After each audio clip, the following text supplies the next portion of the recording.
அனைவருக்கும் வணக்கம். நாம் இன்று பார்க்கக்கூடிய பாடம் வீரக்கல். ஆசிரியர் ராபி சேதுப்பிள்ளை. வீரரை வியந்து போற்றிய நாடு தமிழ்நாடு. போர் முனையில் விழுப்புண்பட்டு விழுந்தவர்களுக்கும் கடும் புவியை தாக்கி வென்ற காளையர்களுக்கும் இன்னோரன்ன வீரம் விளைத்தவர்களுக்கும் வீரக்கல் நாட்டி சிறப்பு செய்தனர் தமிழ்நாட்டினர். வீரருக்கு நட்டுவதற்கேற்ற கல்லை முதலில் தேர்ந்தெடுப்பர். எடுத்த கல்லை புனித நீராட்டுவர். வீரனுடைய பீடும் பேரும் அதில் எழுதுவர். உரிய இடத்தில் அதனை நட்டுவர். மாலையும் மயில் பீலியும் சூட்டுவர். இவ்வாறு நட்ட கல்லை தெய்வமாக கொண்டு வணங்குதலும் உண்டு. இப்பொழுது யார் யாருக்கெல்லாம் வீரக்கல் நட்டு வழிபாடு செய்தனர் என்பதை இந்த பாடத்தின் வழியாக சற்று விரிவாக பார்ப்போம். பத்தினி கோயில். பத்தினி என்றாலே நமக்கு முதலில் நினைவுக்கு வருபவள் மதுரை மாநகரில் கற்பென்னும் திண்மையால் வீரம் விளைத்தவள் கண்ணகி. அப்பெருமாட்டியை மாபெரும் பத்தினி என்றும் வீரப்பத்தினி என்றும் வியந்து புகழ்ந்தது தமிழுலகம். சேர நாட்டை ஆண்ட செங்குட்டுவன் என்னும் வீரமன்னன் அதை அறிந்து விம்மிதமுற்றான். வீரருக்குரிய சிறப்புகளை அக்கற்புக்கரசிக்கும் செய்ய முற்பட்டான். மலைகளில் உயர்ந்த இமயமலையில் சிலை எடுத்தான். நதிகளில் சிறந்த கங்கையில் நீராட்டினான். பத்தினியின் வடிவத்தை அச்சிலையில் வடித்தான். வஞ்சி மாநகரில் கட்டிய கோட்டத்தில் அப்படிமத்தை நிறுவினான். பத்தினி கோட்டம் என்று பெயர் பெற்ற அந்நிலையம் கற்பு கோயிலாகவே காட்சியளித்தது. உரந்தை சோழன் உள்ளத்தில் உறைந்தெழுந்த உயரிய கொள்கையால் உண்ணாவிரதம் பூண்டு உயிர் துறந்த உறவோரும் ஆன்ம வீரராகவே தமிழ்நாட்டில் போற்றப்பட்டனர். அத்தகைய சிறப்பிற்குரியவர் கோப்பெருஞ்சோழன். செல்வமும் வீரமும் சீலமும் உடையவனாயினும் தன் மக்களின் தொல்லையால் அவன் மனம் மிக்க துன்பமடைந்தது. தன் கருத்துக்கு மாறாக நடந்த மக்களை ஒருத்து நிறுத்தலாம் என்றெண்ணினான் அவன். ஆனால் ஒருத்தார்க்கு ஒரு நாளை இன்பம் பொறுத்தார்க்கு பொன்றும் துணையும் புகழ் என்ற பொய்யாமொழியை நினைத்து சீற்றம் தீர்ந்தான். உலக வாழ்வை வெறுத்தான். உரந்தையை விட்டு அகன்றான். வடக்கு நோக்கி நடந்தான். ஓர் ஆற்றின் இடைப்புறையில் அமர்ந்தான். உண்ணா நோன்பு இருந்தான். அவன் வீரத்தோள் மெலிந்தது. பொன்னிற மேனி பொழிந்தது. பசிப்பிணியை பொறுத்து புன்னகை பூத்த முகத்தினனாய் விளங்கிய புரவலன் நிலைகண்டு மனம் உருகினர் சான்றோர்.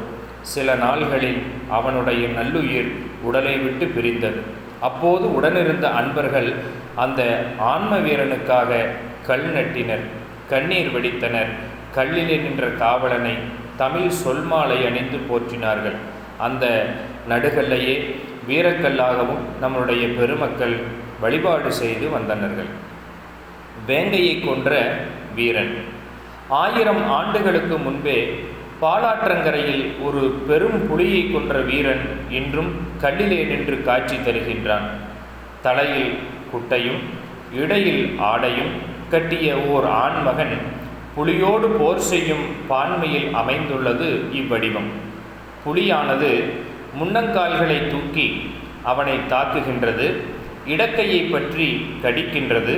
அந்த நிலையில் அவனது வலக்கையில் அமைந்த வாள் அதன் வயிற்றினூடே பாய்ச்சுகின்றான்.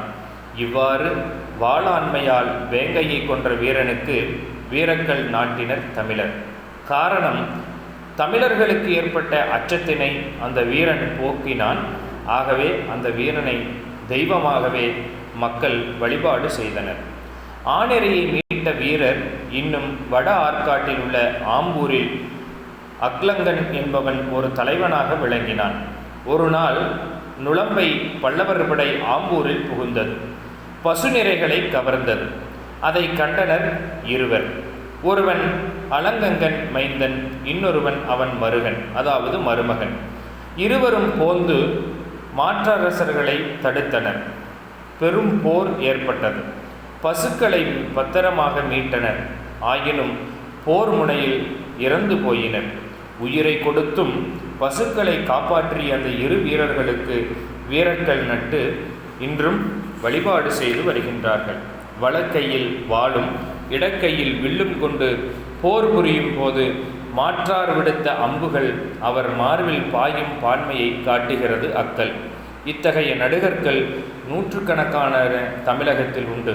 இன்னும் பல்வேறு நடுகர்கள், வீரர்கள், புலிக்குத்திகள் போன்றவை தமிழகத்தில், குறிப்பாக கொங்கு நாட்டில் பல்வேறு திருக்கோவில்களில் வழிபாட்டிற்குரிய நிலையில் இருப்பது கண்ணூட காண்கின்றோம். வள்ளுவர் காட்டும் வீரக்கல், வீரக்கல்லின் மாட்சிமையை ஒரு நாடக காட்சியாகவே காட்டினார் திருவள்ளுவர். ஒரு போர்க்களம், இரு திறத்தார் படையும் அணிவகுத்து நின்றது. அப்போது முன்னணியில் உள்ள ஓர் வீரன் சற்று முன்னே வந்து, மாற்றாரே, இன்று இடிபோல் முழங்குகின்றான். எல்லா கண்களும் அவனையே நோக்குகின்றன, எல்லா செவிகளும் அவன்பால் திரும்புகின்றன. அப்போது அவன் பேசுகின்றான். போர் புரிய தகுதியான வீரர்களே, உமக்கு காலில் நிற்க விருப்பமா அல்லது கல்லில் நிற்க விருப்பமா? அதாவது சொந்த காலிலே நின்று புறமுதுகு காட்டி ஓட தயாரா அல்லது வீரமரணம் அடைந்து நடுகல்லாக இருக்க விருப்பமா என்று வீரமுழக்கம் செய்கின்றான். யாராவது சொந்த காலில் நிற்க முயற்சி செய்தால் இந்த போரிலே நிற்காதீர்கள், போர்க்களத்தை விட்டு ஓடுங்கள் என்று உறுதியாக பேசுகின்றான். அவன் பேச்சின் பொருள் என்ன?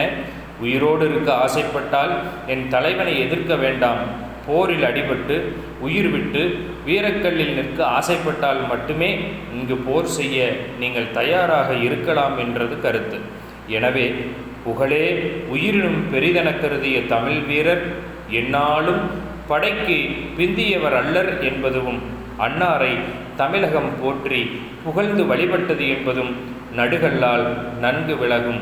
மாணவர்களே, நாமும் தமிழ் மரத்தை மறவாமல் வீரத்தோடு இருந்து வாழ்வில் வெற்றி பெறுவோமாக. நன்றி.